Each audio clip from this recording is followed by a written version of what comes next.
कोल्हापूर दौऱ्यावर आलेले राज्याचे उच्च व तंत्र शिक्षण मंत्री चंद्रकांत पाटील यांनी आज पत्रकार परिषदेत शेतकरी कर्जमाफीपासून गोकुळ दूध संघ निवडीपर्यंत अनेक महत्त्वाच्या विषयांवर भूमिका मांडली।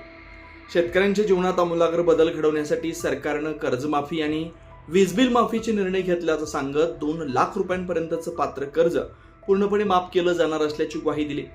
कोल्हापूर जिल्ह्यात 1161 कोटी रुपयांच्या कर्जमाफीचा लाभ शेतकऱ्यांना मिळाल्याचंही त्यांनी सांगितलं। वीज बिल माफीतील कथित घोटाळ्याच्या आरोपांवर बोलताना केवळ आरोप करून चालणार नाही, पुरावे सादर करावेत असं आवाहन त्यांनी केलं। गोकुळ दूध संघाच्या निवडणुकीत सरकार कोणताही हस्तक्षेप करणार नसून त्याबाबतचा निर्णय सहकार निवडणूक प्राधिकरण घेईल असं त्यांनी सांगितलं। इचलकरंजी भाजपमधील अंतर्गत धुसफुशीबाबत विचारलं असता काम करणाऱ्या लोकांमध्ये मतभेद होतात, मात्र पक्ष नेतृत्व चर्चा करून त्यावर तोडगा काढतं आणि असे वाद शेवटी पेल्यातील वादळ ठरतात असं त्यांनी सांगितलं।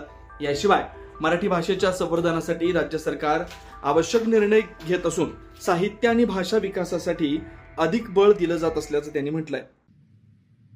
असा एक निर्णय केला की जो निर्णय शेतकऱ्यांच्या जीवनामध्ये जे टेन्शन होतं, जो ताण होता, तो संपवणारा तो निर्णय ठरला, पण त्याचा कुठल्याही निवडणुकीशी संबंध नाही। म्हणजे ना जिल्हा परिषदेची निवडणूक होऊन गेली, ना नगरपालिकेची, ना महानगरपालिकेची, ना विधानसभेची, ना लोकसभेची। साधारणतः राजकारणामध्ये खूप प्रश्न पेंडिंग ठेवत निवडणुका आल्यानंतर त्यातली सोल्युशन्स, त्यातले उपाय, त्यातली राहत, त्यातला रिलीफ देण्याची पद्धत आहे।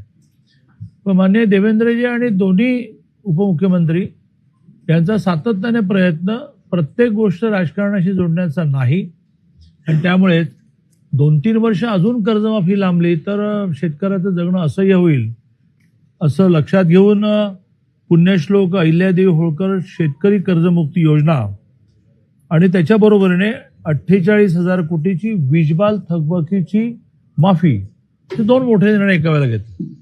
असंही करता आलं असतं की एक निर्णय आता करू, एक निर्णय 1 वर्षाने करू, पण नाही। शेतकऱ्याच्या डोक्यावरचं कर्ज, मग ते वीज बिल थकबाकी असेल किंवा बँकेचं कर्ज असेल, त्या ताणातून टेन्शनमधून त्याला मुक्त करण्याचा निर्णय झाला आणि तो पूर्णपणे आम्ही सगळे शेतकऱ्याची मुलं आहोत, त्यामुळे शेतकऱ्यांच्या हिताचा दृष्टीने झाला।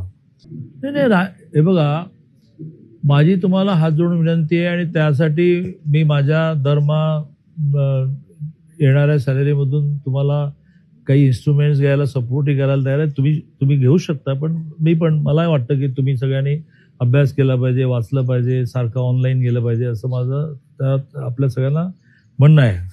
आणि त्यामुळे अनेक संस्था ह्या घटनेप्रमाणे, कायद्याप्रमाणे स्वायत्त असतात, आणि त्या स्वायत्त असणाऱ्या संस्थांमध्ये सरकारने दखलंदाज करायची नसते। त्यातलीच सहकारामधल्या निवडणूक घेण्यासाठी एक सहकार प्राधिकरण आहे, त्यांचे अधिकार आहेत।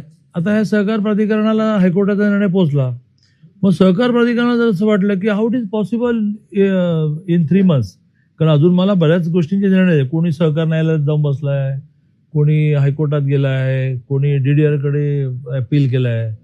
या सगळ्याचा निर्णय लागायला मला 3 महिने पुरणार नाही असं जर त्यांना वाटत असेल तर ते पुन्हा कोर्टात जाईल। माझ्या माहितीप्रमाणे ते सुप्रीम कोर्टात ऑलरेडी गेले आहेत 3 महिन्याची मुदत मागायला, पण त्यांची विनंती फेटाळली तर त्यांना ओढाताण करून घ्यावं लागेल। सो कोर्ट म्हणेल नथिंग डुईंग, तुम्ही 3 महिन्यात करा। तर मग त्यांना भरा सगळे निर्णय, कारण कच्ची यादीच तयार झाली जेमतेम, ती पक्की यादी होताना अनेकांचे निर्णय करायला लागतील। त्यामुळे त्यांच्या वतीने उत्तर देण्याची पण जबाबदारी माझी नाही, आणि उत्तर देण्याची सोय पण मला नाही, कारण ते उत्तर देतो तुम्ही कोण सांगणार आहे आमच्या वतीने। मी वारंवार हे उदाहरण देत असतो की 2 जिवंत माणसं ज्यावेळेला जिवंतपणे काम करतात, झोपा काढत नाहीत, त्यावेळेला काहीतरी असतं। मग त्याच्या घरातला एक कुटुंब प्रमुख असतो, आय एम नॉट कुटुंब प्रमुख, तो म्हणतो या इकडे बसा, आणि ते पेल्यातलं वादळ ठरतं। अशाच ताज्या अपडेटसाठी महासत्ता न्यूजला सबस्क्राईब करा।